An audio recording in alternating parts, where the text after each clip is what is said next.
ሰላም ጤና ይስጥልን አድማጭ ተመልካቾቻችን ከቶፕ ኒውስ ኔትወርክ ዕለታዊ ዜናዎችን ይዘን ቀርበናል። በቅድሚያ ማርቶቹን እስከ 5 ዓመት እስራት የሚያስቀጡ ጥፋቶች የተካተቱበት አዲሱ የመረጃ ነጻነት አዋጅ በፓርላማ ጸደቀ። የደረቅ ቆሻሻ ማጠራቀሚያ የነበረው ቆሼ ከቆሻሻ መጣያነት ሙሉ በሙሉ ሊጸዳ እንደሆነ ተነገረ። የልማት ስራ ከመጀመሩ በፊት ከህብረተሰቡ ጋር ውይይት ያላደረጉና የንብረት ግምት ሳይሰጣቸው የተነሱ ዜጎች መኖራቸውን የኢትዮጵያ ሕዝብ እንባ ጠባቂ ተቋም ገለጸ። የቀድሞዋ ፕሬዝዳንት ሳህለወርቅ ዘውዴ ለተባበሩት መንግስታት ድርጅት ከፍተኛ ኃላፊነት ተሾሙ። ጀነራል አልቡርሃንና የደቡብ ሱዳን የደህንነት ኃላፊ በድንበር ደህንነትና ትብብርን በማጠናከር ዙሪያ ተወያዩ። ለ15 ዓመታት በስራ ላይ ከቆየ የመገናኛ ብዙሃንና የመረጃ ነጻነት አዋጅ የመገናኛ ብዙሃንን የሚመለከተው ክፍል ተለይቶ ሌላ ራሱን የቻለ ህግ እንዲወጣለት የተደረገው በ2013 ዓ.ም ነበር። የመረጃ ነጻነትን የሚመለከተው ቀሪው ክፍል በተመሳሳይ መልኩ አዋጅ ቢዘጋጅለትም ለፓርላማ የሚቀርብበት ሂደት ተጓቶ ቆይቷል። ከዓመታት ጥበቃ በኋላ የመረጃ ነጻነትን ለመደንገግ የተዘጋጀው የአዋጅ ረቂቅ ከ2 ወራት በፊት ለህዝብ ተወካዮች ምክር ቤት እንዲቀርብ ተደርጓል። ምክር ቤቱ መጋቢት 29 2018 ባካሄደው መደበኛ ስብሰባ የቀረበለትን ይህንን የአዋጅ ረቂቅ በዝርዝር እንዲታይ ለፓርላማው የዲሞክራሲ ጉዳዮች ቋሚ ኮሚቴ መርቶት ነበር። ቋሚ ኮሚቴው የአዋጅ ረቂቁን ለፓርላማ ለተወካዮች ምክር ቤት ከኢትዮጵያ ሕዝብ እንባ ጠባቂ ተቋም እንዲሁም ጉዳዩ ከሚመለከታቸው አካላት ጋር 5 የሚደርሱ ውይይቶችን ካደረገ በኋላ የውሳኔ ሀሳብ አዘጋጅቷል። በረቂቅ አዋጁ ላይ የተደነገጉ ማሻሻያዎችና አዳዲስ ድንጋጌዎችን ያካተተው የውሳኔ ሀሳብ ሐሙስ ሰኔ 18 2018 በተካሄደው የፓርላማ ስብሰባ ላይ ከቀረበ በኋላ አዋጁን በሙሉ ድምጽ አጽድቆታል። በረቂቅ አዋጁ ላይ የተደነገጉ ማሻሻያዎች በመግቢያው ላይ ከተቀመጠው የአዋጁ ዓላማዎች ከማብራሪያ ክፍል ጀምሮ ልዩ ልዩ ድንጋጌዎች እየተዘረዘሩበት ድረስ ያሉትን የሸፈኑ ናቸው። ከእነዚህ ማሻሻያዎች መካከል ለመረጃ አሰጣጥ ጋር የተያያዙ እስከ 5 ዓመት እስራት የሚያስቀጡ የጥፋት አይነቶች ይገኙበታል። የደረቅ ቆሻሻ ማጠራቀሚያ የነበረው ቆሼ ከቆሻሻ መጣያነት ሙሉ በሙሉ ሊጸዳ እንደሆነ ተገለጸ።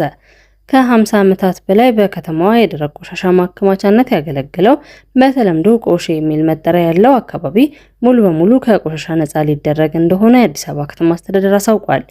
በምክትል ከንቲባ ማዕረግ የከተማ አስተዳደር ስራ አስኪያጅ ኢንጂነር ወንድሙ ሴታ እንደገለጹት ቦታው ከነበረበት ቆሻሻ ሙሉ በሙሉ ከተጸዳ በኋላ ለሌላ አገልግሎት ይውላል። እቅዱን ለማሳካት ከነዋሪዎች የሚወጣውን ቆሻሻ ለይቶ ለመሰብሰብ አዲስ አሰራር መዘጋጀቱን ስራ አስኪያጁ አብራርተዋል። በዘንድሮ ዓመት በተጀመረው አሰራር መሰረት ዳግም ጥቅም ላይ የሚውሉና ወደ ብስባሽነት የሚቀየሩ ቆሻሻዎች ከቤት ለብቻ ይሰበሰባሉ ተብሏል። የተሰበሰበው ደረቅ ቆሻሻ በየክፍለ ከተማው ወደሚገቡት ጊዜያዊ የቀበሌዎች ጣቢያ እንደሚላክ ኢንጂነር ወንድሙ ሴት አስረድተዋል። የዚህ ሂደት ዋና ዓላማ ወደ ቆሼ የሚሄደውን የቆሻሻ መጠን መቀነስ ሲሆን አሰራሩ ውጤት ማምጣት መጀመሩን ገልጸዋል። ቆሻሻ ክምችት ሙሉ በሙሉ ነፃ ለማድረግ በመንግስትና በግል አጋርነት ግዙፍ የደረቅ ቆሻሻ ማቀነባበሪያ ፕሮጀክት ለመገንባት ውይይት እየተደረገ ይገኛል። ከግማሽ ክፍለ ዘመን በላይ አገልግሎት የሰጠው ቆሼ ሙሉ በሙሉ ከጸዳ በኋላ ወደ ሌላ አገልግሎት ከመቀየሩ በፊት ጥናት ይደረግበታል። የልማት ስራ ከመጀመሩ በፊት ከህብረተሰቡ ጋር ውይይት ያላደረጉና የንብረት ግምት ሳይሰጣቸው የተነሱ ዜጎች መኖራቸውን የኢትዮጵያ ሕዝብ እንባ ጠባቂ ተቋም ገለጸ። የኢትዮጵያ ሕዝብ እንባ ጠባቂ ተቋም በመንግስት ተቋማት ላይ ባደረገው ክትትልና ቁጥጥር በዜጎች ላይ እየደረሱ ያሉ የአስተዳደር በደሎች ለህዝብ ተወካዮች ምክር ቤት ባቀረበበት የ11 ወራት ሪፖርት ላይ ይፋ አድርጓል።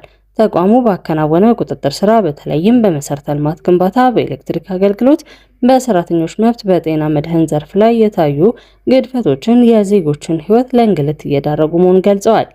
ሪፖርቱ በዋነኛነት ካነሳቸው ጉዳዮች መካከል በመንገድና በከተማ ልማት ፕሮጀክት ወቅት የሚታየው የህግ ጥሰት አንዱ ነው።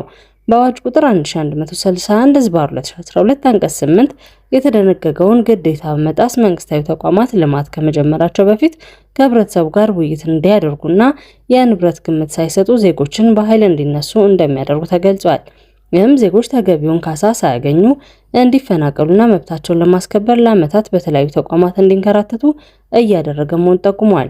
በኤሌክትሪክ አገልግሎት ረገድም በሐረሪ በሶማሌና በድሬዳዋ የሲስተም መቆራረጥ፣ የካርድ ሽያጭ ማዕከላት ላይ የሚታዩ ረጅም ሰልፎች፣ የቆጣሪ ንባብ በአካል ተገኝቶ አለመውሰድና በግምት የሚላኩ የተጋነኑ የክፍያ መጠየቂያዎች ዜጎችን ላላስፈላጊ ወጪና እንግልት እየዳረጉ መሆኑ ተገልጿል። ተገልጋዮች መፍትሄ ፍለጋ ወደ አገልግሎት መስጫ ማዕከላት ደጋግመው እንዲመላለሱ መገደዳቸውን በግኝቱ ተካቷል።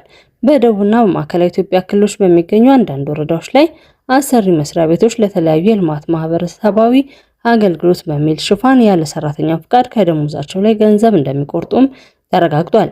በተጨማሪም በአንዳንድ ወረዳዎች በአንድ የስራ መደብ መታወቂያ ቁጥር ላይ ከአንድ በላይ ሰራተኞችን በመቅጠር የሚፈጸሙ ህገወጥ አሰራሮች መኖራቸውም ተለይቷል።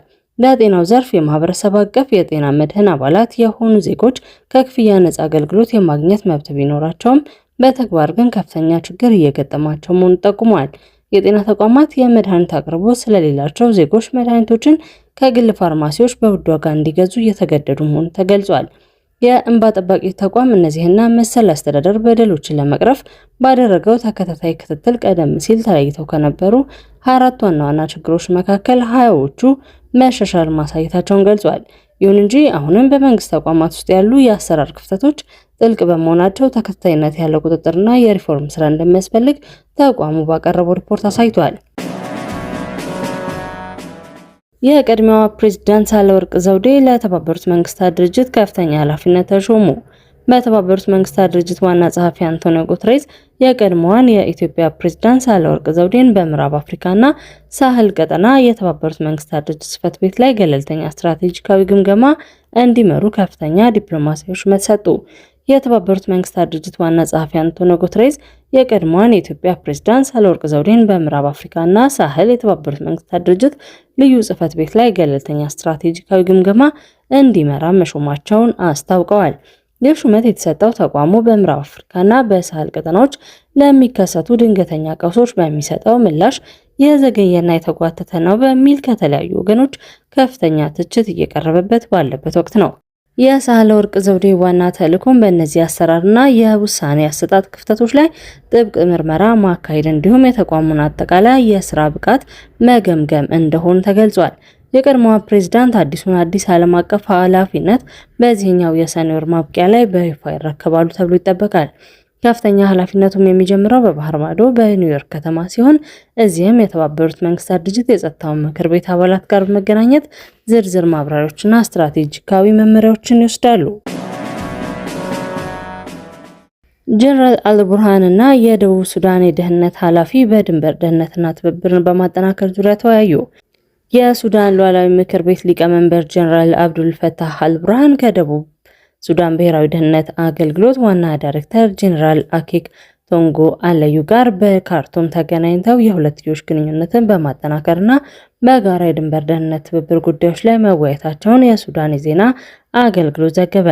በውይይቱ ላይ የሱዳን የመረጃ አገልግሎት ዳይሬክተር ጀነራል አህመድ ኢብራሂም የተገኙ ሲሆን ውይይቱ በሁለቱ የጎረቤት ሀገራት መካከል ያለውን ትብብር ለማጠናከርና በበርካታ ዘርፎች የጋራ ጥቅሞችን ማስፋት በሚቻልባቸው መንገዶች ላይ ያተኮረ መሆኑን ሱና ዘግቧል። ዘገባው እንዳመላከተው ሁለቱ ወገኖች በሱዳንና በደቡብ ሱዳን ድንበር ላይ ያለውን የደህንነት ቅንጅት ለማሻሻል የሚያስችሉ አሰራሮችን የገመገሙ ሲሆን ቀጣይነት ያላቸው የደህንነት ፈተናዎችን ለመፍታት የሚደረጉ የጋራ ጥረቶችንም አንስተዋል። አድማጭ ተመልካቾቻችን ከቶፕ ትንሽ ኔትወርክ ለዕለቱ ያዝናቸው ዜናዎች እነዚህ ነበሩ። መልካም ቆይታ።